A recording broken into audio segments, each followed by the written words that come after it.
It's an art form. It's not science. That's the one thing people, I guess all farmers have a certain element of, but this truly is more of an art form than it is like a, I can't write a book and hand it to somebody and they know actually how to grow a Vidalia onion. It's got to be, you've got to feel it and go with the flow of the weather and, listen to the wind and all those kind of things.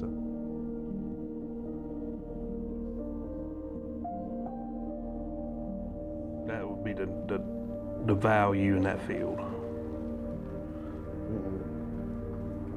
Or that 16 acres.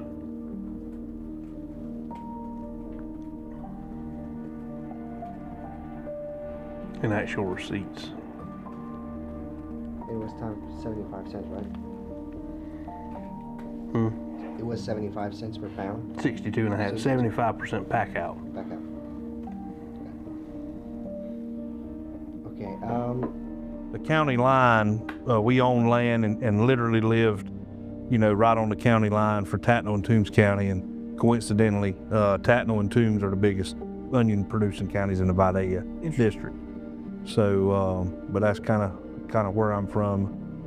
Vidalia is in Toombs County and Reedsville, and Glenville are in Tattnall County. I'm working in Glenville now, so been fortunate to not have to move very far other than when I went to college.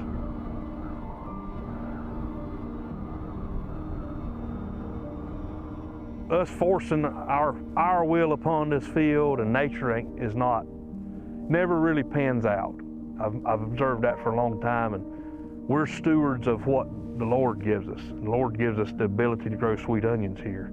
This field, this sandy field, is really not got much good for anything else. It's not going to make 350 bushel corn. It ain't going to make 4 bale cotton. We're not going to do 100 bushel beans. Yeah.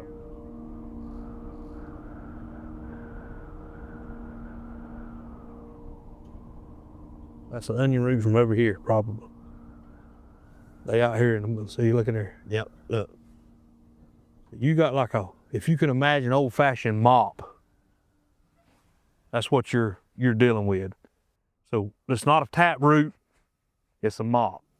So you want as much of a mopping effect. So we'll, probably not now, but in a couple of weeks you could dig right here and find roots. And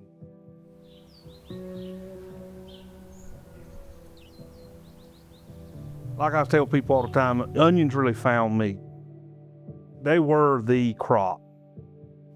After tobacco left, after the hogs left, there was the poultry industry, but that's kind of like its own little internal thing. But the onions there was nobody doing what I was doing. I learned a lot. Really, the right people taught me. It's just not like I figured anything out. I just you got 2 ears and 1 mouth for a reason. I got to listen to some really good people, growers and scientists and people who had just been around it for a long time, and get the history of why these things took place.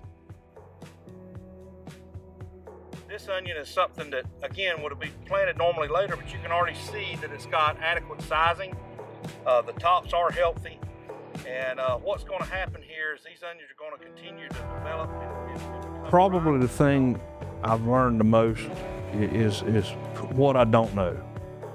And what I mean by that is, if you can approach a situation that you think you know the answer to it, if you'll go into it and say, I don't know, let me rethink this, a lot of times you'll find a 5% or 10% or 80% advantage just been doing that.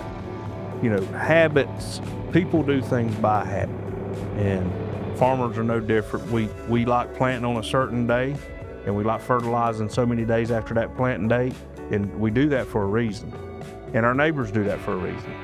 And so, but when we really be a student of the crop and really look at why do we do that, that's kind of what I've had to learn is like, I don't try to break habits, but I want to understand the habit. And if it needs to be broke, I don't mind breaking it.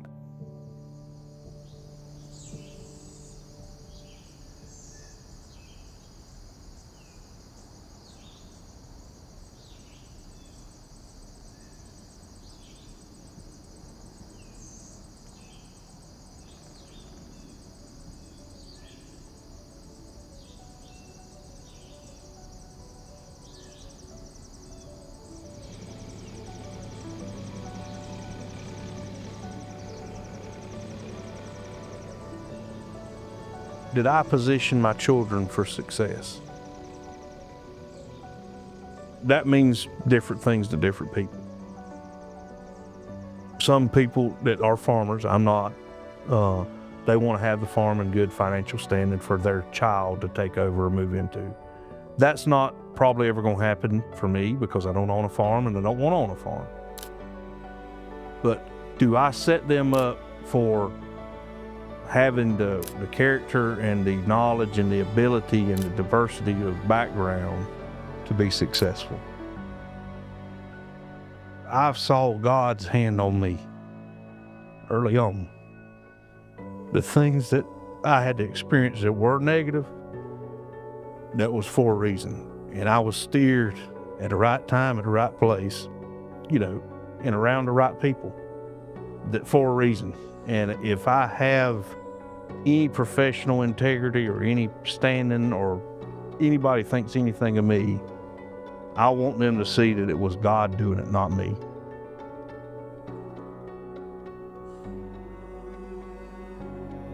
As far as how I want to be looked at generally and why I think it matters is my mother was a good mother. She was considered, salt of the earth. She taught a lot of people in Reedsville. So I grew up seeing that how you're perceived matters later on in life.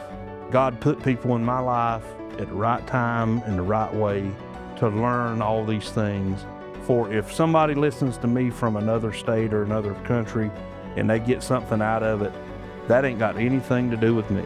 It's because everything I know, I learned from somebody else teaching me or from putting the vision or the experience in front of me to learn from. And, the more I'm around, I see that how fortunate I was. That didn't have to happen. There's been some bad things in my life that could have triggered it the other way, but it didn't. That's what I want people to kind of see and understand is like, there are no mistakes in the world. And that's where I say, okay, you was nudged in this lane. It might not have felt like you should go this direction at the time, but I didn't do that. God did it.